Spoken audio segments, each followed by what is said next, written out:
back. Assuming you've watched the two previous lessons on split table configurations and split table manual workflows, you already know what to expect from this one.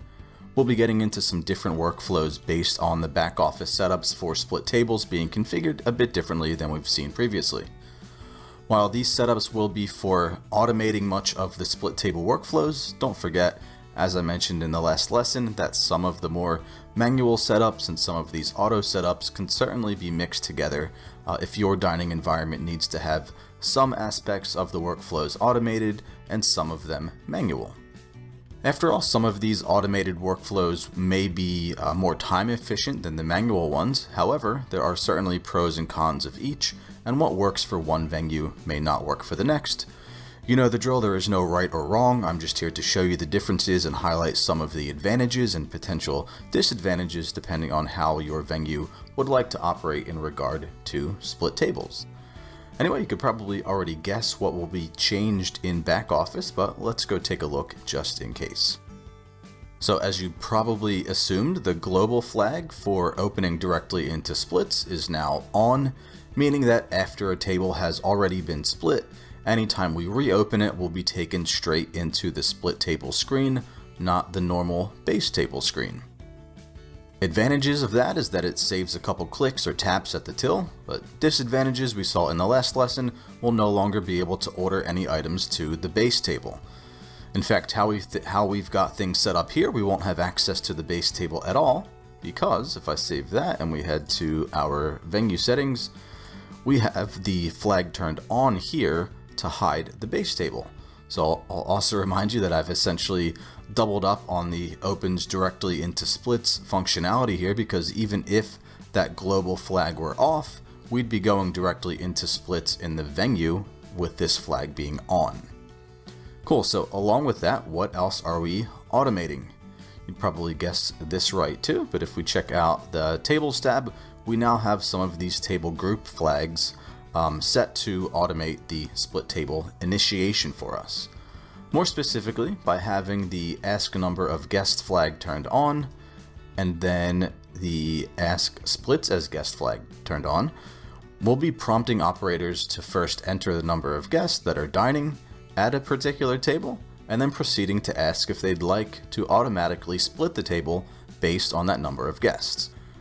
Now, operators can of course bypass that by just entering 0 or 1 as the guest count, or by choosing not to split the table.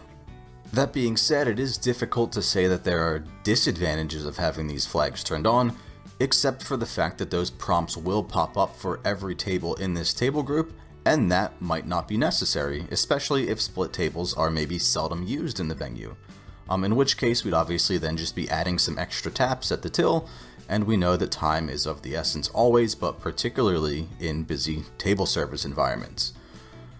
Speaking of which, to save another prompt and a tap when closing tables, we also have the flag turned on here for do not ask close, which was off in the previous lesson. But yeah, that is it for our changes this time around. Of course, again, feel free to configure your table group flags and other settings as needed. I'm only setting things up this way to demonstrate some major differences in this lesson compared to the last lesson.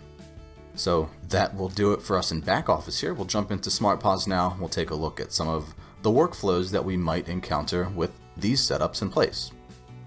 Alright, we will run through a few different examples here, but some of them will be very, very short. First up, I will just show you the general workflow when adding a new table with those table flags turned on, and how that will affect the initiation of splits. So, when I start a new table now, I am, of course, going to be prompted to enter the guest count. So let's say we've got a table of 4. Then, since the other table flag is on, we are immediately prompted and asked if we would like to split the table by that number of guests. Of course, we're not forced to do this, which is why we have the option to choose no, but for right now, for this example, let's go ahead and do it. And boom, just like that, the split table is initiated and we're taken to the split table screen. And notice something else here that we haven't seen before, is that the base table is nowhere to be found, only the 4 splits. Now from here we can proceed to drill into a split just like we did in the last lesson and order some items for it. Then return to the split screen and repeat for each of the other splits too. And go through the entire table service ordering individual items to each split and performing other table functions as needed. We'll see some of those later in the lesson, by the way. And I will have most likely zoomed through this portion using our BPOS time machine though, so we don't have to sit through me adding products to each of these splits in real time.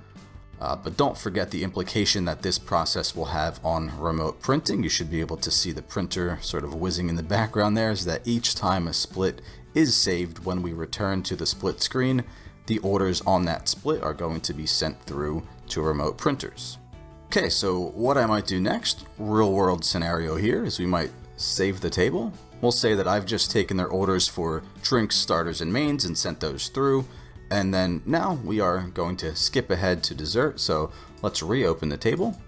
And just like when we initiated the table, we are taken directly to the split table screen, not to the standard table screen like we were in the last lesson. Again, this is due to the global and the venue flags being on, and the venue flag being on is also why we're not seeing the base table at all, again, after reopening the table. But cool, enough about those flags. I think we've covered them enough. How about some of these other till functions that we saw in back office a couple lessons ago, but we did not use them in the last lesson? So what if, for example, the person at split 4 and the person at split 2 are a couple? So we've gone ahead and we've initiated splits here based on there being 4 people at the table, but now it's occurred to us that we only need to have 3 splits. Well, what I can do, rather than move each item individually from split 4 to split 2, is I can just select split 4, and then we've got our transfer all till function button here, and we can just go ahead and give that a tap. We'll get a little window pop up so that we can select the split that we would transfer to, and I'll just go ahead and select split 2, click select, and those products are moved straight to it. Now this empty split here won't close on its own, and that's by design. There could be a scenario where we would actually still like to use split 4 and add items to it, so it's not going to close on its own. We might be inclined to think that we could just use the change split count function to get rid of that split, but there is a bit of a limitation here. We could have done that at the start prior to adding any items to that split, but since we have added items, even though they've been moved off of that split, if we try to change the split count to 3 now, we will not be able to. We'll get a prompt here that says you cannot remove splits that have had items transferred to them. So simple as that, we just are unable to do that. What we can do, what we'll need to do, is to just pay this split out. So we can just pay that out to cash, and that will be closed. Alright, so how about another scenario here? Let's say the table orders a bottle of wine, but not an individual person. They would like to split the cost evenly amongst the splits. Now, if we had a base table available, we could order the bottle of wine to the base table and then share it. I could have shown you that in the last lesson, but I wanted to save some functionality and features of split tables for this one. So what we can do in this situation is we can go ahead and just open one of the splits, and we can order a bottle of wine to it, and then return to the split screen. Then we can highlight that item in the split. By the way, we could select multiple items at a time to share if we'd like to. And then we have our share items till function. So with that item that we'd like to share highlighted, just give that a tap. Then the system just needs to know which splits we would like to actually share the bottle amongst. So if maybe we only need to share it across a couple rather than all of the splits, we could do that. But in this case, let's just go with all. So that's been split evenly amongst the 4 splits, but depending on where in the split table workflow we are and some other things that could be happening, I've encountered situations before where it would have just been split amongst the 3, a third of the bottle to each one. But in this case, what we can do is just go ahead and transfer that to split 2 here, because chances are if they are splitting this amongst the people, the 2 people that are at split 2 are going to be covering half of that bottle with a quarter each to the other split there. What I might do here is, I'm not sure why that hadn't closed previously. Let's go ahead and try that again. That is closed, and we'll go ahead and save that reopen the table here. There we go. Let's see what happens if we try to do another bottle here. And then we return to the split screen. Let's go ahead and select that one and share that. And if I select all, there we go. That's what I was expecting the first time around.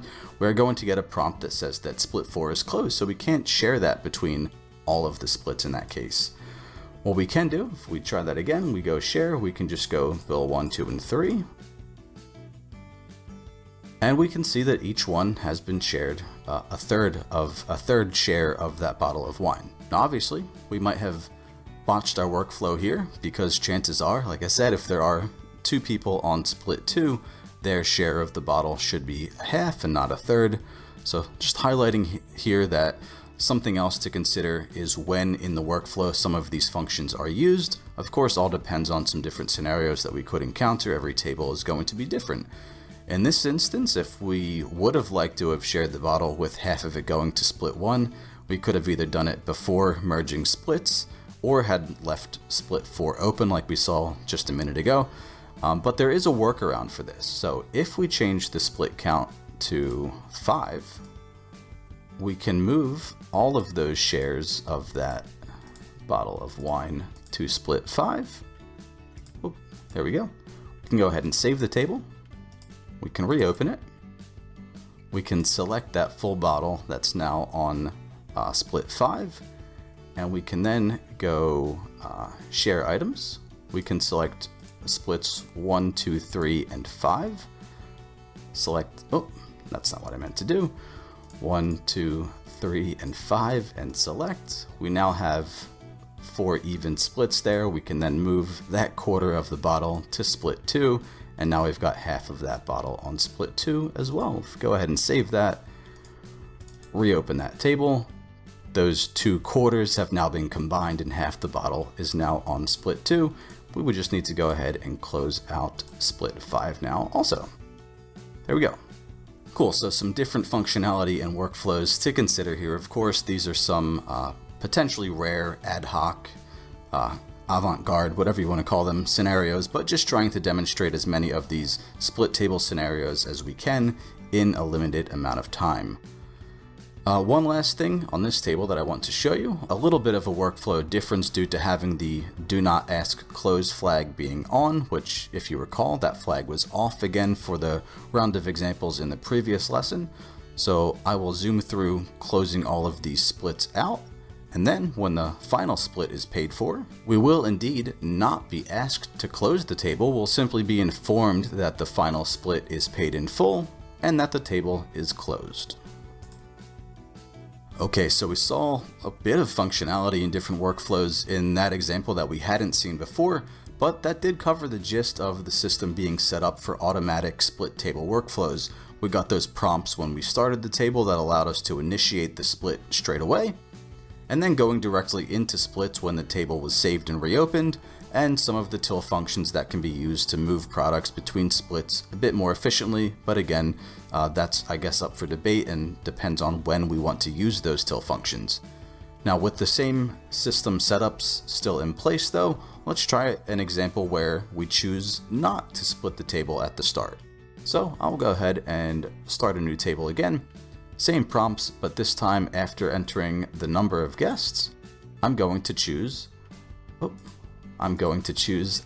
not to create splits. So I'll select no here.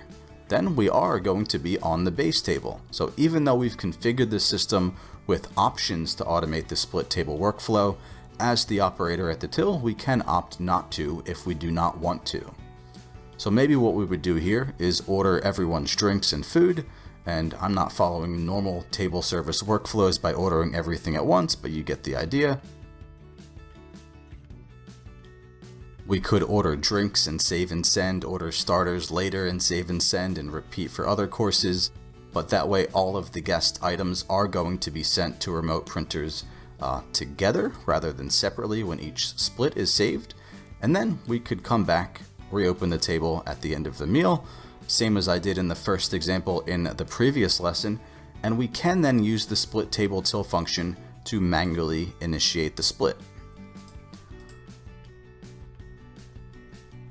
Now, notice that since the base table is still hidden due to that venue level flag, everything is going to initially be on split 1. But then of course we can move everything to the individual splits, share any items that might need to be shared, and pay and close. Now, I won't do that again. I think you know how to do all that and how to process payments and so forth. Maybe what I will do is just move a few of these items here. By the way, I should point out, notice that when we moved an item that has condiments with it, that those obviously moved with the main item as well. Cool, but what I'll do here is I will just go ahead and save this table and we will move on. Now, another way of bypassing the automation portion for splits, if I just go ahead and start another new table, is to just leave the guest count as either 0 or 1. Since the system will only prompt to split by the guest count if it's greater than 1, so just another option here for operators, even if the system is set up to automate split initiation, but of course they still could initiate split tables manually later if they would like to. So as you can see here, some different workflows that we might encounter and things to consider, all depending on maybe the venue's operating procedures, that if you'd like waitstaff to follow certain procedures, or possibly just depending on table by table basis and what might come up. Again, pros and cons for each of the system configurations that we've seen, whether they're off or on, and how we'd like to try to guide operators, or conversely choose not to guide them in one direction at all and leave it all completely manual. In this case, with those flags being on at the table group, they are going to be prompted to do those things, but as we've seen, they will not be forced to do them. And if they don't, they can still initiate split tables later on.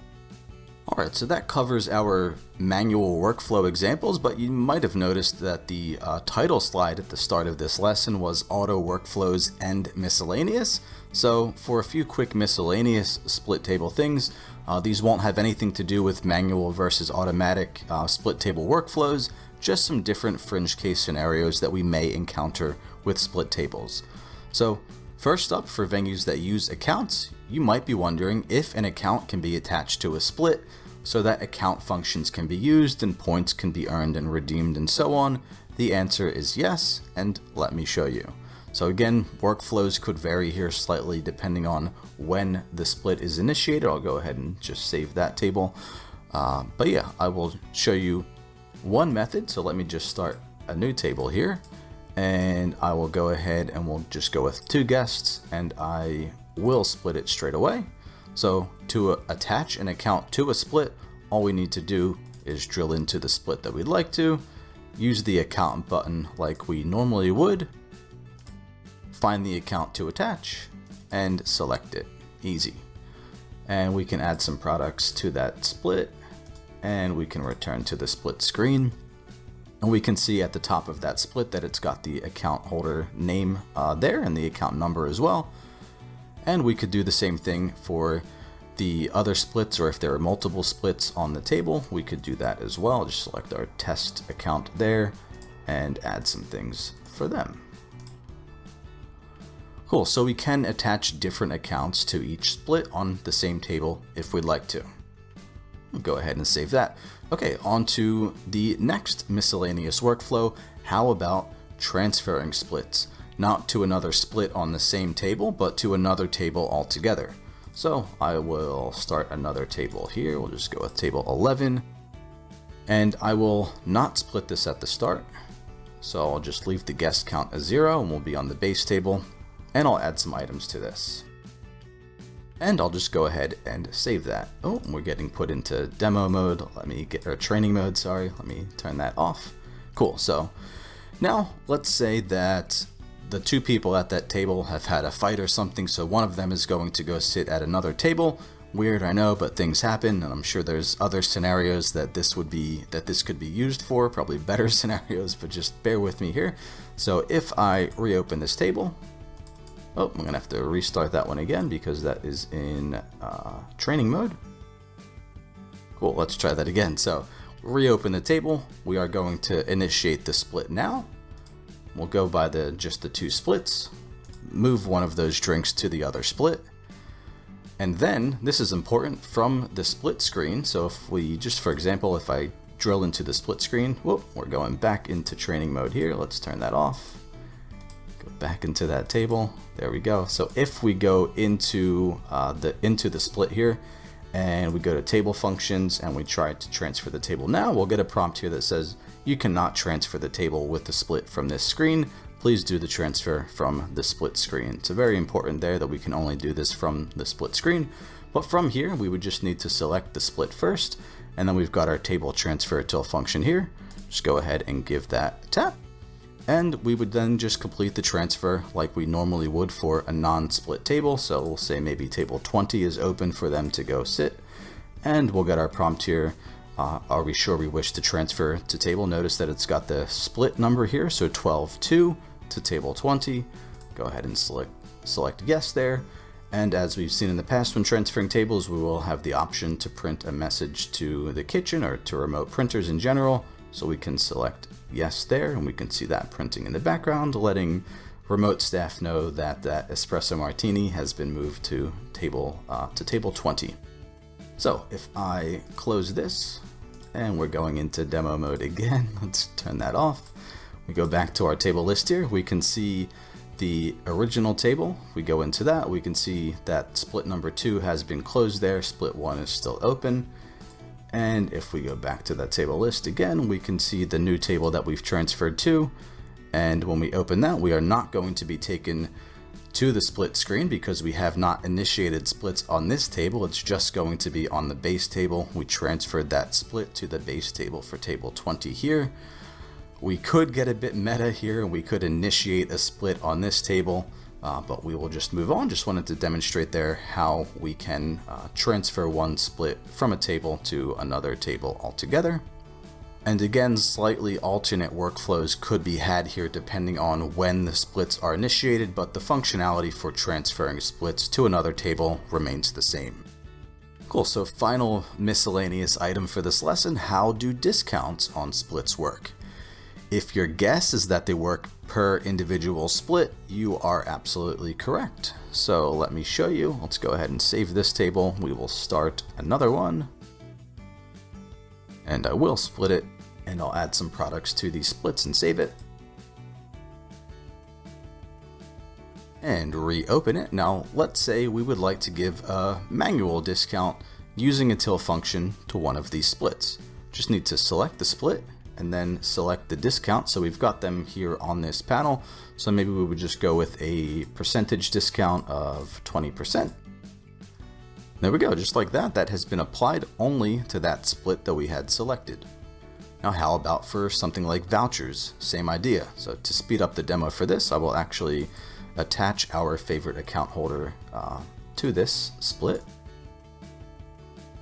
Training mode got me again. Cool. So now, because we have our account holder attached to this split, same as we've seen in the past using the redeem voucher till function, when an account has available vouchers, we will be prompted with a list of their vouchers to select one. So let's just go with this $5 off beverages one with our unlimited usage. You might remember that from our marketing and promotions lessons. And we are going to be prompted for a reason for that discount. Again, we've seen why that is in the past. We'll say this is a manager approved discount. And cool, it's a $5 voucher, but the Coke was only $4.50, so that's just been taken off altogether. But yeah, we can see there that we have applied that voucher to that single individual split. Cool. All right, well, I have showed you just about all there is to show regarding split table workflows and functionality in a limited amount of time. Just keep in mind that we could not possibly go, cover every single split table use case and avant-garde scenarios that could be encountered with splits. And don't forget that the system configurations that we've seen between this lesson and the last one that could be mixed around for some varying workflows too. But what we have seen over the course of these past few lessons are the major workflows and features that could be encountered and used regarding split tables. Well, that will do it for this little split table series though. As always, thank you for your time and attention.